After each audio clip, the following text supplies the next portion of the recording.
जी, हम लोग यहाँ पर पार्ट 2 स्टार्ट करेंगे। पार्ट 1 मैंने अभी किया है सलमान खान का पर्दाफ़ाश, जिसमें ऐश्वर्या राय की वजह से सलमान खान को लिटरली जो कुत्ते लोग थे उनके सामने नाचना पड़ा। कुत्ते लोग, खाली कुत्ते नहीं, कुत्ते जानवर की बात नहीं कर रही, कुत्ते लोगों के सामने नाचना पड़ा, जिनकी सामने ऐश्वर्या ने नाचने से मना कर दिया था। तो ये दोनों वीडियोज़ हैं, इनका लिंक डिस्क्रिप्शन में होगा।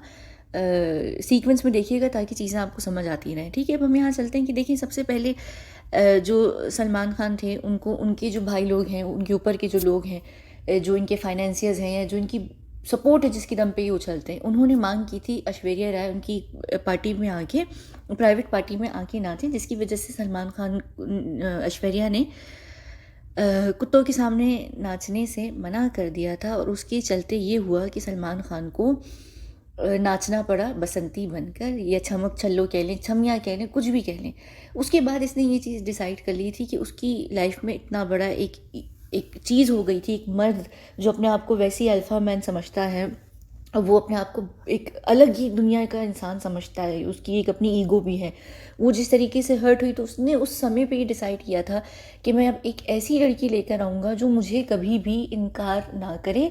अगर मेरे ऊपर के जो बादशाह लोग हैं, या मेरे ऊपर के जो लोग सॉरी मेरा गला, जो मेरे ऊपर के लोग सॉरी सॉरी सॉरी मेरे ऊपर के जो लोग हैं, वो कभी भी मेरी तरफ से इनकार ना समझें, क्योंकि उन इनकारों की वजह से ना सिर्फ इसको नाचना पड़ता है छमिया बन के, बल्कि उसकी लाइफ में काफ़ी सारी टेंशन्स भी आती हैं। यानी उस जो उनकी छत्र छाया में होता है वो भी हट जाता है, उनका हाथ उसके ऊपर से हट जाता है, ये वीक हो जाता है। तो वीक होने की वजह से उसको अपने आप को वीक नहीं रखना, तो उसने फिर ये डिसाइड किया, जैसे एक होता है ना, एक लड़का होता है, उसको लड़की छोड़ के चली जाती है, वो शदीद इश्क करता है, उसका दिल टूट जाता है, तो वो क्या करता है, वो ज़िंदगी में अपने इर्द गिर्द दीवार खड़ी कर लेता है कि मैं अब किसी और लड़की को इतनी हिम्मत या इतनी ताकत अपने ऊपर नहीं दूंगा कि वो मेरा दोबारा से दिल तोड़े। इसलिए मर्द सख्त हो जाते हैं। ये बकौल मर्दों की, ये सब मर्दों की यही स्टोरी होती है, जब भी वो किसी लड़की को धोखा देते हैं पकड़े जाते हैं। तो बिल्कुल एग्जैक्टली यही चीज़ को अपने ऊपर अप्लाई करते हुए ये एक ऐसी गर्लफ्रेंड बना कर लेकर आया जो कभी भी किसी के भी सामने नाचने से इनकार ना करे। ठीक है, ये कोई इत्तेफाक नहीं है कि कटरीना कैफ इतनी बड़ी आइटम गर्ल बन चुकी हैं, आइटम सॉन्ग्स करती हैं। ये कोई इत्तेफाक नहीं है कि उनका जो करियर है वो एक्ट्रेस से ज़्यादा एक डांसर के तौर पर है। वो एक अलग बात है कि उनकी पीआर जो है वो उनको डांसर का नाम या आइटम गर्ल का नाम नहीं देती है, एक एक्ट्रेस का नाम देती है। एक्टिंग तो ये खैर बिल्कुल नहीं कर पाती हैं, जो बात सच है। इंसान अच्छी हैं लेकिन एक्ट्रेस बहुत बेकार है। अच्छा, अब अगर हम यहाँ पे कटरीना कैफ के उस पे चलें ना, बैकग्राउंड पे चलें, तो ये 2002 में इन्होंने अपना करियर स्टार्ट किया था, और ये 2002 में मेरा ख़्याल से केवल उस वक्त 15-16 साल की होंगी। इन्होंने अपना करियर स्टार्ट किया यूके के अंदर, ये एजेंसीज़ में काम कर रही थी मॉडल के तौर पर, वहाँ पर छोटी मोटी मॉडलिंग करती थी।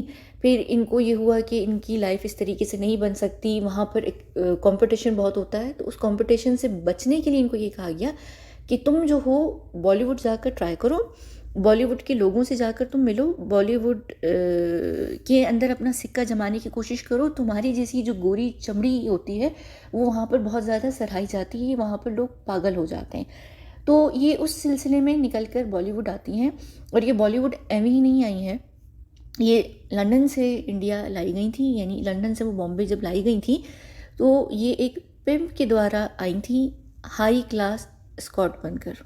ठीक है, समझ आ रही है ये क्या चीज़ होती है। ये बनाकर इनको लाया गया था। तो इनका ये था कि मैं वहाँ पर मॉडलिंग भी करूँगी, और जितने भी ख्वार किस्म के अमीर बुड्ढे होंगे उनको मैं अपना शुगर डैडी बनाकर ये काम करूँगी। और ये जो लड़कियाँ होती हैं हाई क्लास जो भी होती हैं, ये आपको GFE देती हैं, यानी गर्लफ्रेंड एक्सपीरियंस देती हैं, आपके साथ पार्टीज़ में आती जाती हैं, आपके साथ वो हर चीज़ करती हैं जो आपको घर में नहीं मिल रही होती है।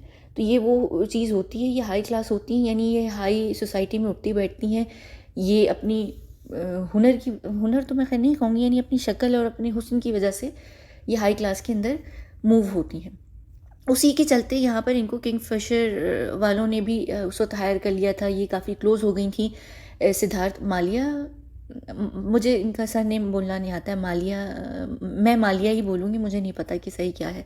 खैर विजय माल्या के जो सपुत्र थे सिद्धार्थ माल्या, उनकी काफ़ी क्लोज़ हो गई। सिद्धार्थ माल्या ने गौहर खान, दीपिका पादुकोण, कटरीना कैफ, तकरीबन जितनी भी बॉलीवुड की मॉडल्स हैं जो आई हैं फिल्म इंडस्ट्री के अंदर, चाहे नेहा धूपिया, सबको ऑन एंड ऑफ इसने डेट किया है, ऑन रिकॉर्ड ऑफ रिकॉर्ड।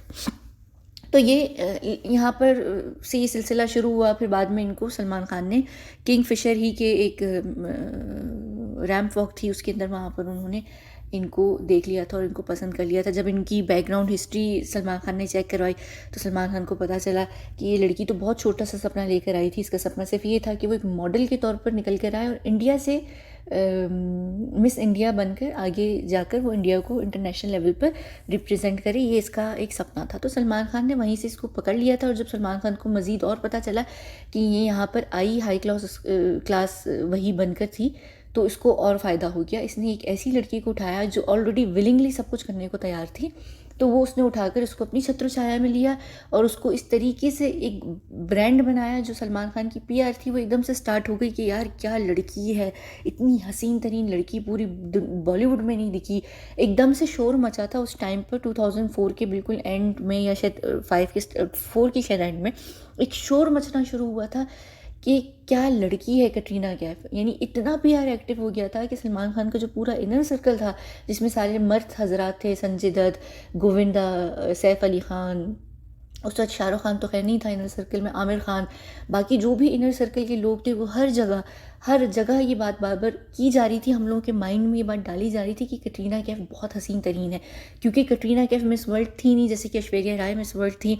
और सलमान को ये था कि मेरे भाई लोग, जो मेरे ऊपर के लोग हैं, उनको उससे कोई कम चीज़ चाहिए नहीं होगी, तो वो उससे ज़्यादा हसीन तरीन, जो कि उस वक्त इतनी हसीन तरीन लड़की नहीं थी, अच्छी शक्ल की ज़रूर थी, लेकिन जो एक चीज़ थी, जो एक नीश था जो इंडियन लोगों को चाहिए होता है, वो आप लोग बहुत खुद भी अच्छे तरीके से जानते हैं कि गोरी लड़की, फिरंगी दिखने वाली। तो कटरीना जो थी वो ना सिर्फ गोरी दिखती थी, ना वो सिर्फ फिरंगी दिखती थी, लेकिन उनके अंदर इंडियन स्पाइस भी था, यानी वो इंडियन मसाले वाली इंडियन भी थी, तो उनका वो बैकग्राउंड भी था, तो वो एक फुल पैकेज टाइप का था। तो उस कटरीना को लेकर सलमान खान ने ब्रांड बनाया कटरीना कैफ का, ताकि कल को जब भी कोई मांग करे मुझसे मेरे लोग, तो मैं इस लड़की को आगे बेच सकूं कि ये लो मेरे पास ये लड़की है।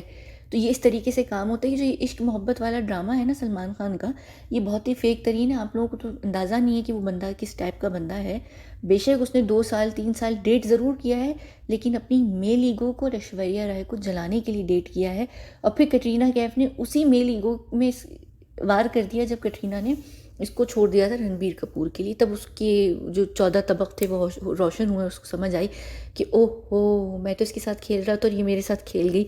तो वो फिर एक और दफ़ा इसकी ईगो पे लगी, एक और दफ़ा हर्ट हुआ। लेकिन सलमान का इशू ये है कि उसकी जो ईगो है ना वो बहुत ही बड़ी है, और उसकी ईगो पे हर कोई वार भी करता है, क्योंकि वो लोग समझ भी जाते हैं कि वो किस तरीके का इंसान है। और जाहिर सी बात है कि जिस तरीके की उसकी ओवरऑल पर्सनालिटी है, जिस तरीके का भी वो शख्स है ना, जिस तरीके से वो लोगों को रखता है, अपने इर्द गिर्द की लड़कियों को रखता है, तो वो कोई भी अपने सेंसेस में ना ऐसे इंसान के साथ ज़िंदगी बसर नहीं कर सकती। अभी अगर आप यूलिया को ले लें ना, जो आजकल आपको दिख रही है फुटपाथ वाले भाई के साथ, तो आप उसकी सिर्फ फेस जो है ना, फेस उसकी फेशियल एक्सप्रेशंस को पढ़े ना, आप समझ सकते हैं कि वो लड़की प्रॉपर तरीके से केज्ड है इसकी पास। और मैं आप लोगों को कभी मुझे अगर मौका मिला तो मैं ऐश्वर्या, कटरीना, सोमिया अली और संगीता बिजलानी, उसके बाद ये यूलिया, ये जो सारी ऑन द रिकॉर्ड गर्लफ्रेंड्स हैं, मैं इनके साथ इसके रिलेशनशिप्स के ऊपर भी बात करूँगी पूरी की पूरी। और मैं आप लोगों को बताऊँगी कि ये सिलसिले कैसे स्टार्ट हुए। ये सिर्फ आप लोगों को दिख रहे होते हैं कि ये लोग मोहब्बत में हैं, ये एक्चुअली कोई भी किसी के साथ मोहब्बत में नहीं होते हैं। ये सब अपने अपने ड्रामों के लिए लेकर आते हैं एक दूसरे को, और ये इसी तरीके से अपनी लाइफ को चलाते हैं। तो इसको ब्रांड भी बनाना ना कि ये एक बहुत ज़बरदस्त डांसर है, इसने बेरी डांस सिखवाया, इसने इसको सब चीज़ें सिखवाई, इसने इसको ऐश्वर्या के लेवल से भी ऊपर लाकर खड़ा कर दिया कि जहाँ ऐश्वर्या की पॉपुलैरिटी ख़त्म हुई, वहाँ ही से कटरीना कैफ की पॉपुलैरिटी एक अलग आसमानों को छू गई। ये पीआर का काम होता है। इतना ज़बरदस्त तरीके से एक ब्रांड बनाया गया है कटरीना कैफ का। और सलमान और कटरीना के बीच में ये डील भी हुई थी इनिशियल 2-3 जो शुरू के 2-3 साल थे उन सालों में, कि ये सलमान के साथ रहेगी और जो सलमान कहेगा वो करेगा, वो करेगी ये। तो ये जो डील थी वो सारी चीज़ें और सब कुछ करके ये सारा कुछ जो भी हुआ ये चीज़ है। वरना अगर ये कैटरीना कैफ नहीं होती तो कोई भी लड़की मेरे ख्याल से इस जगह पर हो सकती थी। और कैटरीना कैफ कोई बहुत बेहतरीन डांसर नहीं थी, उसको डांसर बनाया गया, उसको सिखवाया गया, उसको बाकायदा तौर पर क्लासेस दिलवाई गई हैं, तो वो डांसर बनी है। रातों रात वो डांसर नहीं बनी है। हाँ ठीक है, हार्ड वर्किंग लड़की थी, उसने बहुत मेहनत भी की है, उसने कोशिश की है, उसने अपना नाम बनाया है, लेकिन उसने वो काम किया जो ऐश्वर्या करने से मना कर रही थी। तो आज ऐश्वर्या डिमांड में भी नहीं, आउट ऑफ डिमांड हो चुकी है। कटरीना बहुत समय तक डिमांड में रही, लेकिन कटरीना के ऊपर भी लो पीरियड आया जब वो रणबीर कपूर को उसने डेट किया। उसके बाद अब जब से ये फिर से फुटपाथ वाले भाई के साथ हटी है, तो अब इसका करियर जो है वापस से ख़त्म हो जाएगा। ये इतना टाइम नहीं चल पाएगी, ये फिर वापस से वही जो क्या होते हैं जज बन के किसी शो पे बैठ जाएगी, किसी भी डांस वगैरह के शो पे। लेकिन इसका करियर आहिस्ता आहिस्ता अब बिल्कुल ख़त्म हो जाएगा। ये इसके साथ एक्चुअली ना फुटपाथ वाले ने बहुत ज़्यादा बुरा भी किया हुआ है। मैं कभी मुझे टाइम मिला तो मैं आप लोगों को प्रॉपर डिटेल दूंगी। आप लोग तो यही कहते हैं ना कि भाई इसने उसको यूज़ किया और इस वजह से ये आज है। ये अगर आज है तो ये उसकी वजह से नहीं है। सलमान ने अपनी ज़रूरत को पूरा करने के लिए इसको कटरीना कैफ बनाया, वरना कटरीना का जो सपना था वो बहुत छोटा सा था।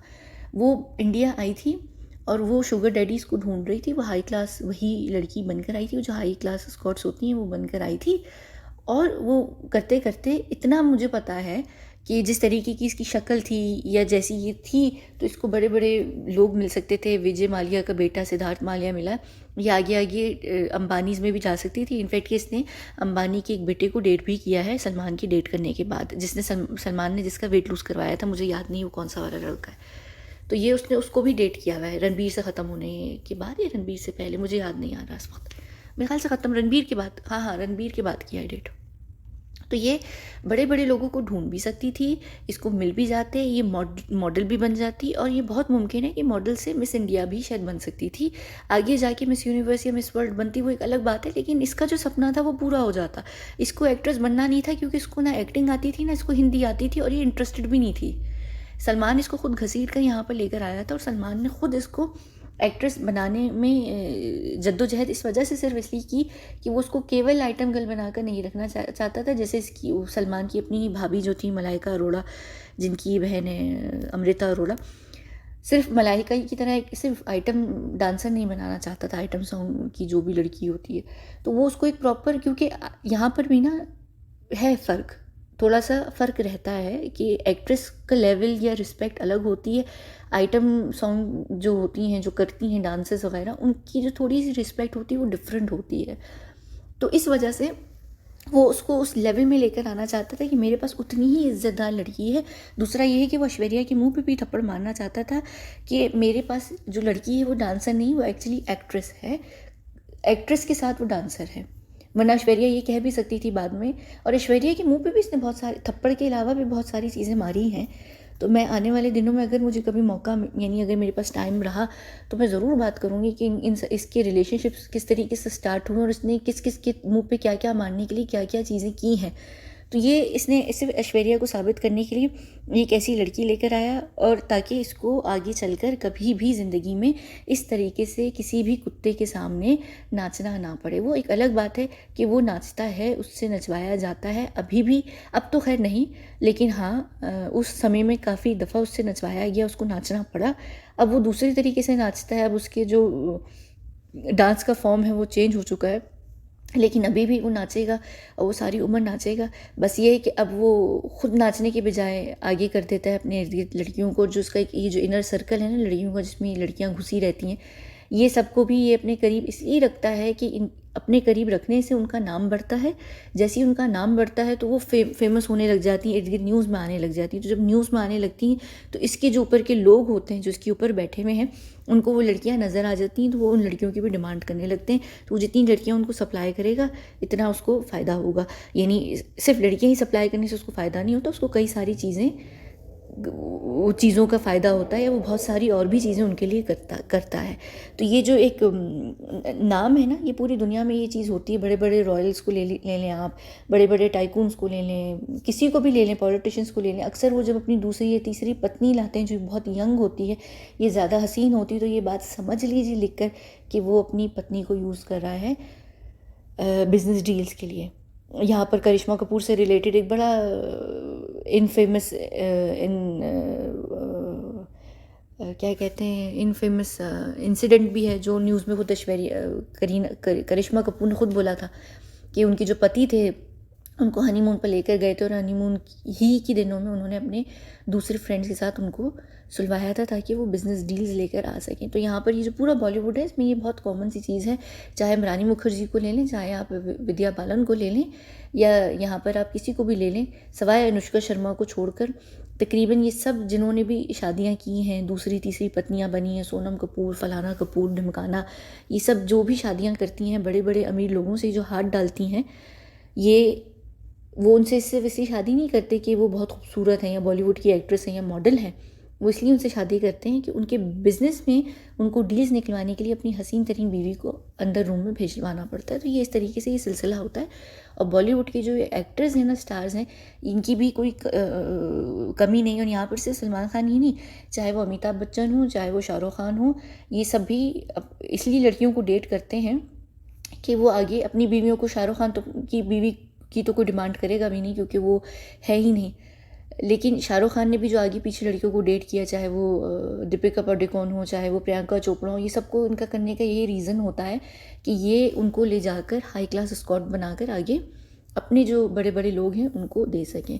तो ये जो बड़े बड़े रॉयल्स वगैरह होते हैं, ये क्यों किम करदाशियन का जो पूरा परिवार है उनमें जाएंगे, उनकी लड़की उन्हीं की डायरेक्ट करदाशियंस और जेनर्स को यूज़ करेंगे, या बॉलीवुड की बड़े बड़े जो नाम है, मिस वर्ल्ड, मिस यूनिवर्स हो गई, दीपिका पादुकोण, ऐश्वर्या राय, कटरीना कैफ, इन्हीं को ये यूज़ करेंगे क्योंकि इनको वही चीज़ चाहिए। वो इससे छोटी पे हाथ नहीं मारते। विक्टोरिया सीक्रेट की जो मॉडल्स हैं वो भी देख लीजिए, स्नैपचैट का वो जो ऑनर है, क्या नाम है उसका मुझे याद नहीं, उसने भी तो शर्मिला खान से एक विक्टोरिया सीक्रेट ही की मॉडल को, या पता नहीं कौन सी मॉडल को से शादी की, तो उसने एवी थोड़ी की है। ये रीज़न्स होते हैं इनके पीछे। तो ये खैर सलमान खान का ये जो पूरा सिलसिला था कि सिर्फ उसको दोबारा से कभी छमिया ना बनना पड़े, चमक छल्लो ना बनना पड़े, तो वो अपनी लाइफ में एक चिकनी चमेली को लेकर आया ताकि वो पवा चढ़ाकर इन सब का मनोरंजन कर सके। इतनी सी बात थी, सिंपल सी बात है। अब आगे मैं ये बताऊंगी कि वांटेड फिल्म और तेरे नाम की फिल्म के आगे पीछे और बीच में सलमान खान के साथ इन्हीं सिलसिलों में क्या हुआ, और ये जो इसकी ज़िंदगी का एक बुरा पीरियड था ना, वो ऐश्वर्या राय के इस एक इनकार की वजह से स्टार्ट हो गया था। तो ये सिलसिला उसी को हम कंटिन्यू करेंगे तीसरी वीडियो में। यहाँ सिर्फ मैं बस यही बैकग्राउंड बताना चाहती थी कि कटरीना को ये फिर लेकर आया ऐश्वर्या की टक्कर पे। और अगर आप लोग नहीं जानते तो ऐश्वर्या एक बहुत अच्छी क्लासिकल कथक डांसर थी, और ये अपने टाइम पर जब इन्होंने फिल्म स्टार्ट की थी तो उस समय पे माधुरी के अलावा या श्रीदेवी के अलावा या हेमा मालिनी के अलावा और इतना कोई बेहतरीन डांसर नहीं था। वो एक और थी ना, क्या नाम था उसका यार, मुझे याद नहीं आ रही, उर्मिला भी अच्छी डांसर मानी जाती थी, लेकिन वो कोई बेहतरीन डांसर नहीं थी, यानी वो एक ही टाइप का डांस करती थी। लेकिन ऐश्वर्या राय ने एक अपना मार्क बनाया था, जैसे ऋतिक रोशन ने बनाया, फिर शाहिद कपूर ने बनाया डांसर्स के तौर पर, तो ये एक मार्क बनाया गया। और अच्छा, एक और चीज़, सॉरी मैं इससे पहले कि वीडियो ख़त्म करूँ क्योंकि डांसर्स ही की बात हो रही है, तो यहाँ पर आपने एक चीज़ नोटिस की होगी, सलमान खान की एक कॉम्प्लेक्सेस में से एक कॉम्प्लेक्स ये है कि वो क्योंकि वो छमिया बनकर नाच चुका है और उसने बाकायदा तौर पर डांस किया है, तो उसके बाद से उसको एक साइकोलॉजिकल इफेक्ट हो गया और वो पूरी दुनिया से पूछता फिरता है। आप लोगों ने नॉर्मली तो उसको खैर नहीं सुना होगा क्योंकि आप लोग नॉर्मली उससे कभी मिले नहीं होंगे, लेकिन बिग बॉस में, क्योंकि आप लोगों ने वीकेंड के बाहर अगर कभी देखे होंगे पिछले टाइम पर, सुशांत से पहले तो आप लोग बिग बॉस देखते होंगे, आपने नोटिस किया होगा ये हर आने वाले बंदे से ये पूछता है कि क्या मैं अच्छा डांसर हूँ, या बॉलीवुड में सबसे अच्छा डांसर कौन है, हर किसी से पूछेगा। और वो जो बेचारे सेलिब्रिटीज़ आए होते हैं अपनी फिल्म को प्रमोट करने या सॉन्ग्स को प्रमोट करने या कुछ भी प्रमोट करने, वो यही कहते हैं कि भाई आप बेहतरीन डांसर हैं, फिर वो खुश होता है, वो सीना फुलाता है, अपना पेट को अंदर करता है, तो वो उसकी एक साइकोलॉजिकल एक अफेक्ट है। और ये एक कोप करने का मैकेनिज्म होता है, तो ये उस चीज़ को लेता है। और ये एक्चुअली उसको किसी ने कहा था ये करने को। मैं अब ज़्यादा डिटेल में नहीं दूंगी क्योंकि मैं जब देती हूँ तो फिर मुझे लोग कहते हैं कि तेरी औकात क्या है, कि तू इस इंसान को जानती है, ये तेरी औकात क्या है। देखिए, जब इसकी औकात का आपको पता चल जाएगा ना, तो आपको अपनी भी औकात बहुत बड़ी लगने लगेगी। हम सब बहुत बड़े लोग हैं इस इंसान के मुकाबले में। तो ये मत सोचिए कि इससे मिलना या इससे बात करना या इसके इर्द गिर्द जाना कोई बहुत बड़ी औकात वाली बात है, या कोई बहुत ही, अगर इसकी आप हकीकत को जान लेना तो आपको अपने इर्द गिर्द का हर इंसान बहुत बेहतरीन, बहुत खूबसूरत और बहुत प्यारा लगने लगेगा। और क्योंकि वो लड़की उसका एक कोपिंग, एक सेफ हेवन भी थी, तो उसके पास जाता भी था, तो वो जब भी ट्रॉमा से गुजरता था तो लड़की उसको कोई ना कोई एक लाइन या कोई ना कोई चीज़ देती थी जिससे वो उस ट्रॉमा से निकल सके। तो जो इसका कि नाचने वाला ट्रॉमा था ना, उसके ऊपर उसको लड़की ने यही कहा था कि तुम पूरी दुनिया, तुम सिर्फ उनके सामने नाचे हो ना, तुम जो फिल्म में नाचते हो ना उसकी तारीफ़ तुम लोगों से लो। क्योंकि जब ये नाचा भी था ना तो उन्होंने कोई इसकी तारीफ़ें नहीं की थी, बाकायदा तौर पर इसको जलील किया था कि तू एक बहुत ही घटिया डांसर भी है, तू क्या नाचेगा। तो उसको वहाँ पर भी कंपैरिजन मिला था उस समय पे। तो उसको कोई फूलों के हार नहीं उन्होंने चढ़ाए थे या पैसों की बारिश नहीं की थी इसके ऊपर, जो करते हैं। वो एक अलग बात है कि उसकी फिल्म्स को स्पॉन्सर किया, सब कुछ किया, लेकिन इसकी बड़ी दुर्गत बनी थी उस समय पे। तो जब ये सारा चीज़ हुई या जो भी वो ट्रॉमा से गुजरा, तो बाद में यही उसको कहा गया था कि तुम अपने आप को ना खुद वो करवाओ, क्या कहते हैं, क्या कहते हैं यार, वो एक शब्द होता है ना, मेरे नहीं जहन में आ रहा, मैंने भूल गई बातों के बीच में, कि तुम जाकर खुद अपने आप को, यार मैं बिल्कुल भूल चुकी हूँ अंग्रेज़ी और उर्दू दोनों में उसको क्या कहते हैं, पता नहीं, कि अब मैं यहाँ से ना अटक भी जाऊँगी और मुझे याद समझ भी नहीं आएगा कि मैं उस आगे लफ्ज़ को कैसे, यानी आगे बात को भी कैसे कंटिन्यू करूँ। खैर उस जो भी उसकी सेफ हेवन था, जो भी था, उसने उसको यही कहा था कि तुम उस चीज़ को अपने अपने पक्ष में यूज़ करो और उस चीज़ को तुम ये देखो कि तुम कितना अच्छा जानते हो, अपने आप को स्टैब्लिश करो तुम एक अच्छे डांसर के तौर पर। बेशक वो खुद जानता है कि वो बहुत बुरा डांसर है, वो ये भी जानता है वो बहुत बुरा सिंगर है। मैं ये भी बताऊंगी इसके कॉम्प्लेक्सेस में सिंगिंग का क्यों इतना बड़ा कॉम्प्लेक्स है। और आपने देखा होगा अभी भी वीकेंड की बार ये जब भी बिग बॉस करता है, देखा होगा हर वक्त वो गुनगुनाता रहता है। तो ये इसकी ना कॉम्प्लेक्सेस हैं। तो उन कॉम्प्लेक्सेस को ख़त्म करने के लिए उसको एक मंत्रा हमेशा दिया जाता है, कोई ना कोई भी गुरु मंत्र नहीं होता, वो दिया जाता था उस लड़की के द्वारा कि तुम अपने आप को इस तरीके से कोप करो। और ये चीज़ हम लोग भी यूज़ करते हैं अपने लिए, कि हमें जिस चीज़ पे भी टॉर्चर किया जा रहा होता है हम उसको अपने ट्विस्ट कर कर अपने उसमें ले आते हैं। तो ये ना वैलिडेशन लेता है हर किसी से कि मैं अच्छा डांसर हूँ, उसको पता है कि इसको कोई बुरा नहीं बोलेगा इसके मुंह पे, तो वो उससे उसको ना एक बूस्ट मिलता रहता है। तो उसकी वो जो एक बैड मेमोरीज है ना उसको इरेज करती है। बेशक वो लड़की उसकी यहाँ पर पैंट उतार रही है, लेकिन सामने से वो उसकी पैंट नहीं उतारती, सामने से वो उसको हील करती। क्योंकि आप जब किसी को हील करेंगे तभी वो इंसान आपके सामने इजी होगा, ओपन होगा, और अपनी सारी जो गड गोबर है ना मुंह से उल्टी करेगा कि मैंने ये कांड किए मैं ज़िंदगी में। तो ये हमारी मिशन का, ट्रेनिंग का भी एक हिस्सा होता है। ये फिर से वही बात वहाँ पर चली जाएगी, तो हम इस वीडियो को यहाँ पर ख़त्म करते हैं। तो ये जो उसका सिलसिला है सवाल पूछने का अपने बारे में, जब भी ये किसी चीज़ की कन्फर्मेशन चाह रहा होता है तो ये कन्फर्मेशन सिर्फ इसलिए चाह रहा होता है कि ये अपने आप को अंदर से यकीन दिला रहा होता है कि नहीं मैं तो एक अच्छा डांसर हूँ। ये जानता है कि ये बुरा डांसर है, लेकिन ये अपने उस ट्रॉमा से निकलने के लिए इस शब्द का यूज़ करता है। ठीक है, तो ऐश्वर्या की जगह इसने कटरीना को रिप्लेस किया और इसने अपनी गंदी डांसिंग को रिप्लेस किया सबसे ये पूछ के कि सबसे बेहतरीन डांसर कौन है, और ये सबसे पूछता है और ये हमेशा कहता है मैं बहुत अच्छा डांसर हूँ। और ये जो एक इसका स्टाइल डांस करने का, हाथ ऊपर करके एक करता है, ये वाला डांस तो नहीं, ये तो खैर जंगलियों वाला डांस कर रहा है। एक वो उसका बड़ा फेमस सा स्टेप नहीं है वो जो एक करता है हाथ वाथ घुमा के, जैसे वो ब्लेंडर मशीन में जो होता है ब्लेड फिर रहा होता है, पता नहीं क्या करता है वो, एक अजीब सा साइको किस्म का डांस वो नहीं टांगों से हाथों से करता है। इसका एक है बड़ा फेमस किस्म का डांस स्टेप, हुक स्टेप जो उसका है। तो ये वो इसीलिए करता है क्योंकि ये जब इसको फिट्स पड़ते थे ना तो ये उन्हीं फिट्स में से निकल के उठ के ना ये इस तरह से नाचता था, लो तुमने मुझसे नचवाना ये लो ऐसे, तो वो उसमें नाचता था। ये इसका फिट्स वाला स्टाइल था जो फिर बाद में इसने फिल्म्स के अंदर डाल दिया था। ये इसको फिल्म्स के अंदर ले आया था आहिस्ता आहिस्ता करके।